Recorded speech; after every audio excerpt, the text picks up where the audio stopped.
Assalamualaikum warahmatullahi wabarakatuh. Selamat pagi semua. Salam sejahtera untuk kita semua yang hadir di pertemuan UAS Communication Skill pada hari ini. Semoga kalian selalu dalam lindungan Allah Subhanahu wa taala. Amin. Yang saya hormati Ibu Nurul selaku Kaprodi Ilmu Komunikasi dan teman-teman yang saya banggakan.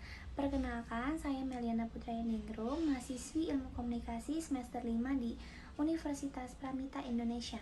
Terima kasih atas kesempatan yang diberikan kepada saya untuk dapat berbicara melalui video ini kepada kalian semua.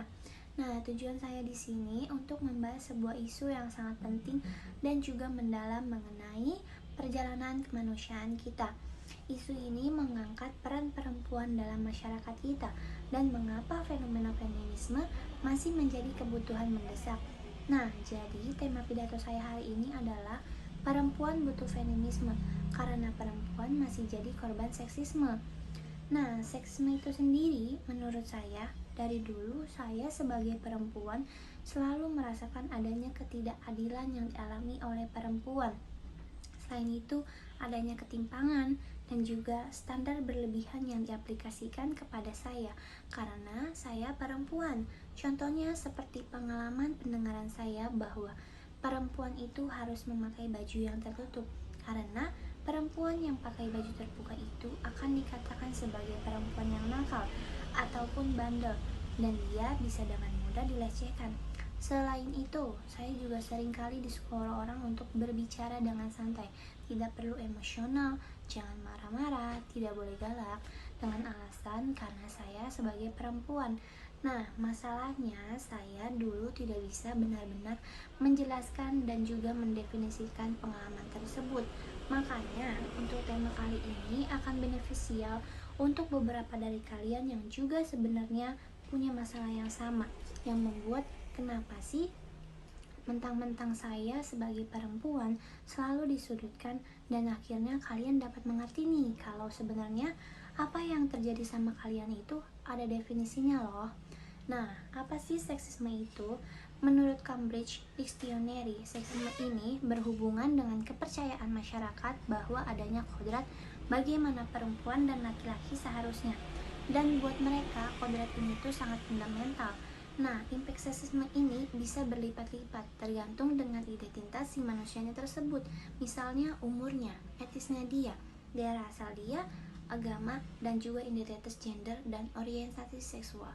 Sebelum lanjut, saya ingin disclaimer dulu, yaitu walaupun laki-laki juga sangat bisa menjadi korban seksisme, namun perempuan adalah kelompok yang lebih rapuh. Jadi, di sini konteksnya saya akan berbicara dari sudut pandangnya perempuan. Nah, mengapa sih topik ini saya katakan penting untuk dibicarakan? Karena kalau tidak peduli, kalau kita biarkan, akhirnya ide atau konsep seksisme itu akan bertransformasi menjadi aksi dengan bermacam-macam skala dari subtle menjadi ekstrim.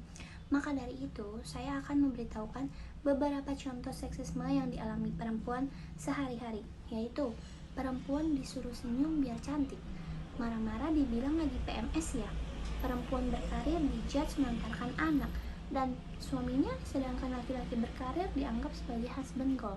Perempuan yang memutuskan sebagai IRT dikiranya cuma nganggur, dan perempuan yang memakai baju terbuka dianggapnya perempuan yang nakal.